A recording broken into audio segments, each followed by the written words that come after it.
Who is ready for a Philly cheesesteak sandwich? I know I am. You guys stick around. I'm going to show you how I make it.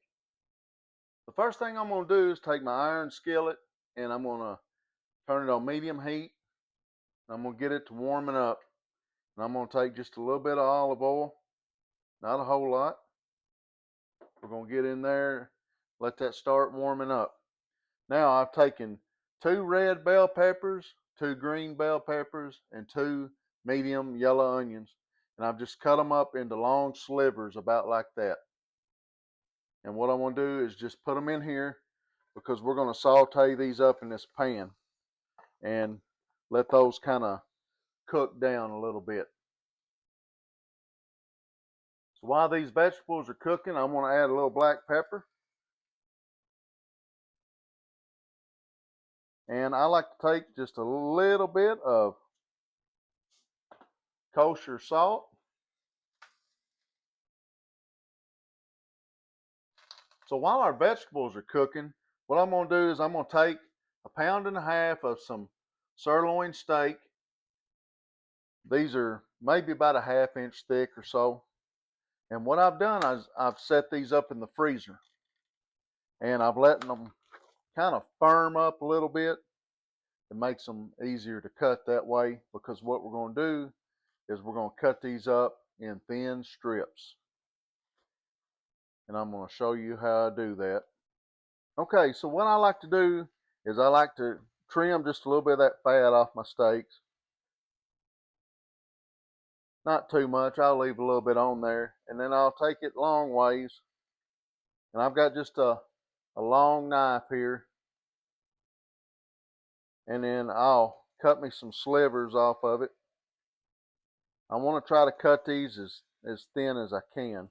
That's why you want to put it in that freezer and let them firm up a little bit.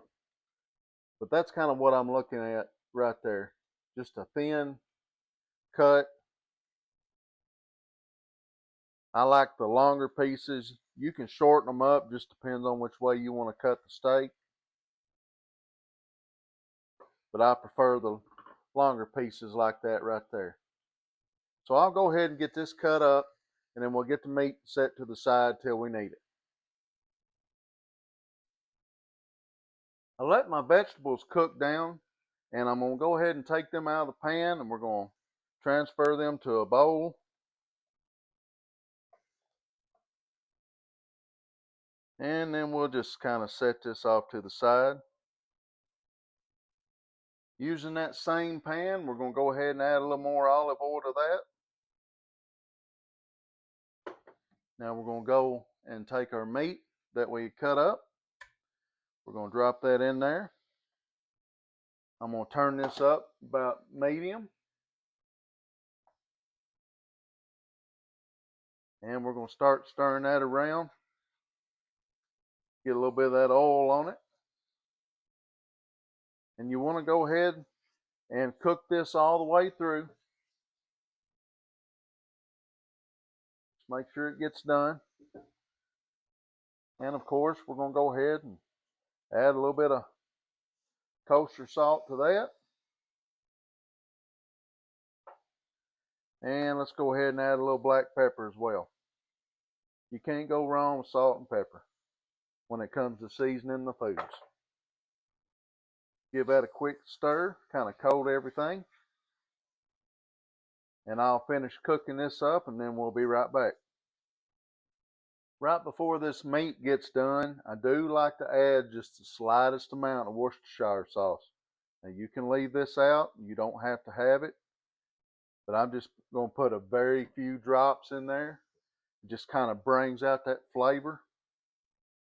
And I'm going to let that kind of cook in with that meat as it's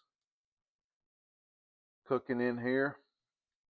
So the meat's done cooking, and I'm going to go ahead and take it out. And I'm going to take some tongs, and I'm going to try to shake as much of that liquid out of it as possible.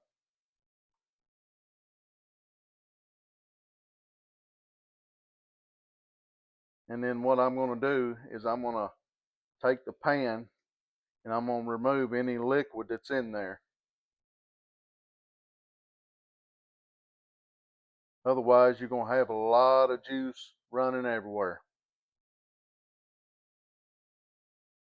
So I'll go ahead and take care of the pan. I dumped all the juices out, so I'm just going to take everything and we're going to put it right back in the pan. There's our vegetables. And we'll go ahead and get our meat.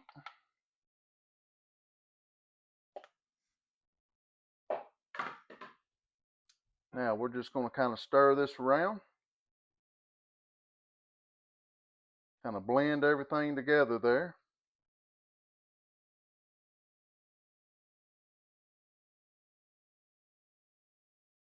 All right, that looks pretty good. Now I have turned my heat off on this because it's still fairly warm. So my next step is I'm going to take provolone cheese. It's just round provolone cheese. And I'm going to go over the top of that. I'm going to go all the way around it. Now you guys use as much cheese as you want. I like a lot of cheese. It don't bother me a bit. Now I'm going to cover this up and I'm just going to let that cheese melt. You may have to turn it back on low for just a minute to let it heat back up, but you don't want to get it too hot to where it's going to burn any of your vegetables or your meat. So we'll go ahead and cover this up and let that cheese melt. While that cheese is melting, I like to take me a hoagie bun, and what I've done is I've just took a knife and I've cut it in half. And I like to take just a little bit of butter. I'm going to spread on that, just a light layer. Not a whole lot. I don't want it soaked with butter. And we'll just spread that out thin. I'm going to put this in my air fryer and I'm just going to toast that. So I'll go ahead and get that in there and let that toast. Let's open this up and take a look. Oh yes, that is ready. All right, let's go ahead and make our sandwich.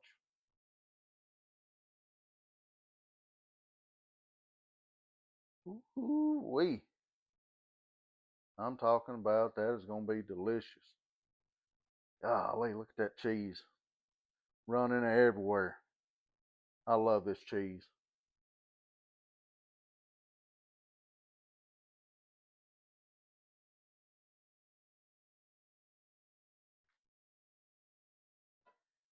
We'll lay that toast on there, toasted bread.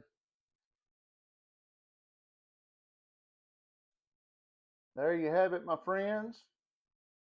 Philly cheesesteak sandwich. It is easy. You're going to love it. Give it a try. Let me know what you think about it. Thank you so much for watching.